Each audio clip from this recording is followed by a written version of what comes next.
तुम्हें कैसे पता कि ये मुस्कान झूठी है? क्योंकि मुस्कान तो मन के आनंद की परछाई होती है राधा जी, और आपके मुख पे इस प्रकार मुस्कान का ना होना, क्षमा कीजिए, किंतु यही दर्शाता है कि आप इस विवाह से प्रसन्न नहीं हैं। अवश्य ही आपके हृदय को पीड़ा हुई होगी। आपने किसी से प्रेम किया होगा और उसने प्रेम के बदले आपके साथ धोखा कर दिया होगा। ऐसे ही कुछ हुआ है क्या?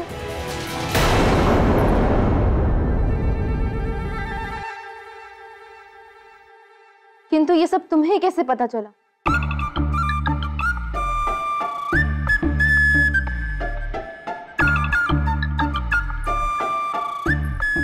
वो क्या है ना राधा जी, वो मुख का श्रृंगार करते करते ना मुख को पढ़ने की विद्या भी आ गई है मुझ में। अच्छा ठीक है, अभी आपका मुख पढ़ के आपको बताती हूँ। देखिए राधा जी, कभी कभी जब हमारे व्यक्तित्व के विकार को दूर करने के लिए जब कोई हमारी सहायता करता है, हमारे लिए नित नित उपहार लाता है, हमारी इच्छा पूर्ति के लिए दुर्गम से दुर्गम कार्य करे, हमारे साथ नृत्य करे, तो हमें ऐसा लगता है कि हमें उनसे प्रेम है। आपके साथ भी यही हुआ है क्या?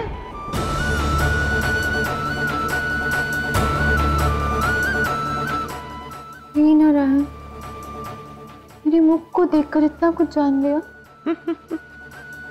इतना ही नहीं, मैंने तो एक और बात भी पढ़ ली है। क्या?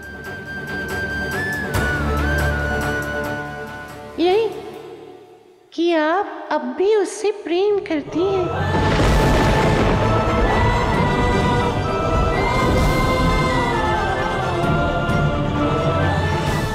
बिल्कुल नहीं, तुमने गलत पढ़ा। कोई प्रेम नहीं है, मैं उससे केवल घृणा करती हूँ। ठीक है, तो अवश्य ही मैंने ही कुछ गलत पढ़ लिया होगा,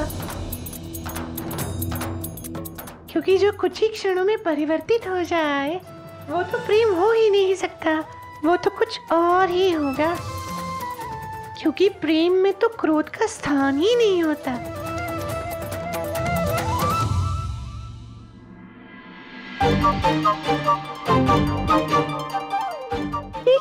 ये क्या है? इतनी सारी तरकारी। राधा का तिलक है ना आज, भोज में सारा बरसाना सम्मिलित होगा। इतनी तरकारी तो लगेगी ही। तुम्हें कम लग रही है? थोड़ी और मंगवा देती हूँ। सुनो, नहीं नहीं नहीं नहीं नहीं नहीं नहीं, सारा बरसाना आने वाला है ना। हाँ हाँ, तो तब तो ये तरकारियाँ पर्याप्त है। पर्याप्त होंगी ना? हाँ, पर्याप्त है, उचित है। बलदेवी, ये कार्य शीघ्रता से कर देना। हाँ,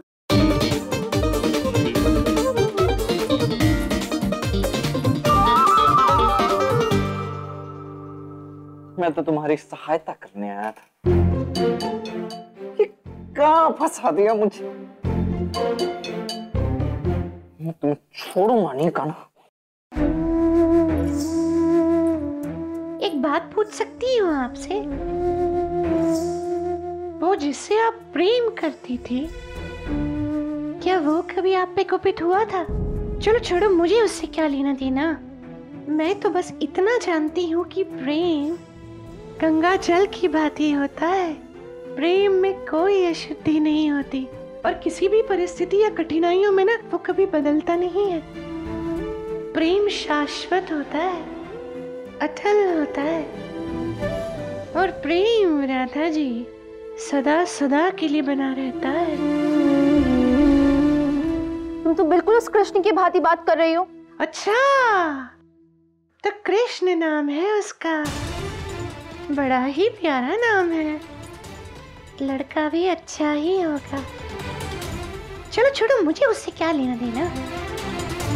वैसे एक बात अवश्य कहूंगी राधा जी, आपका आपके प्रेमी की ओर क्रोध इतना बड़ा है, पुनः एक बार विचार कर लीजिएगा। ये ऐसे इस प्रकार आंखों पर क्रोध की पट्टी बांधी हुए क्या आप किसी नए संबंध में जाना चाहेंगी? ये ऐसे इस मनस्थिति में क्या नया संबंध स्थापित करना क्या उचित होगा? हाँ, मैं व्योमेश से विवाह करूंगी। उसका चुनाव मेरे बाबा ने किया है और उनका निर्णय पूर्णतः उचित ही होगा। किंतु राधा जी आप... बस बस गोपा देवी, अब कृपा करके यहाँ से जाइए।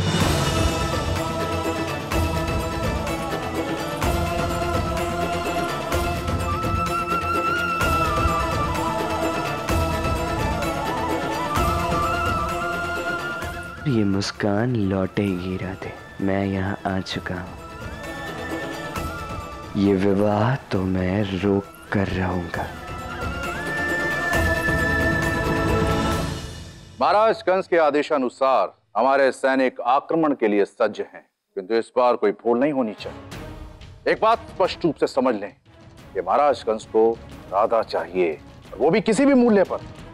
वो उन्हें आज रात्रि ही चाहिए, क्योंकि जितनी शीघ्र राधा उन तक पहुंचेगी उतनी ही शीघ्र वो कृष्ण भी उनके पास पहुंच जाएगा। आप केवल इतना बताइए कि हमें करना क्या है। तो सुनो, जैसे ही तिलक की रस्म आरंभ होगी सभी लोग उस रस्म में व्यस्त हो जाएंगे, तो उसी का लाभ उठाते हुए किसी को बरसाने का मुख्य द्वार खोलना होगा ताकि वो लुटेरे गांव के भीतर प्रवेश कर सके। परंतु तिलक की रस्म चल रही होगी तो व्योमेश तो उसमें भाग ले रहा होगा ना, तो वो द्वार कैसे खोलने जा सकता है? जानता हूं, इसलिए यह काम व्योमेश को नहीं अयन को करना होगा।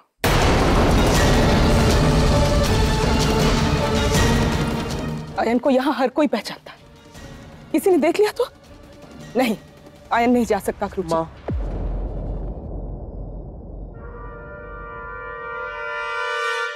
काम हो जाएगा, मैं करूंगा।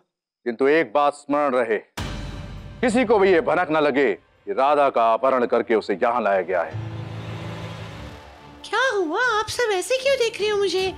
पहले ये बताओ कि इस समय तुम यहाँ कर क्या रही हो? मैं तो व्योमेश जी को ढूंढने आई थी, उन्हें एक संदेश देना था ना।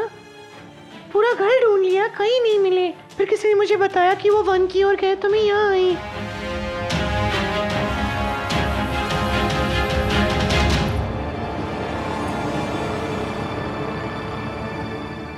बस इतना सा ही काम था।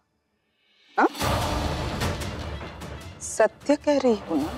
जी जी जी जी, बस यही एक काम था।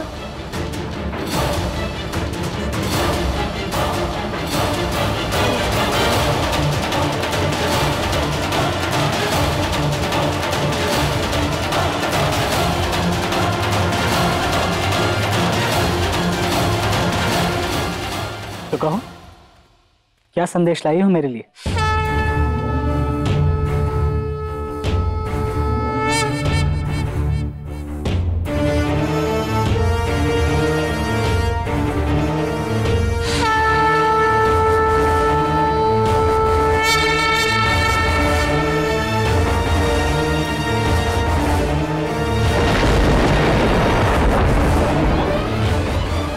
ये कैसी ऊर्जा का अनुभव हो रहा है मुझे, कुछ विचित्र सा। मैं इसे समझ नहीं पा रहा। क्या है ये?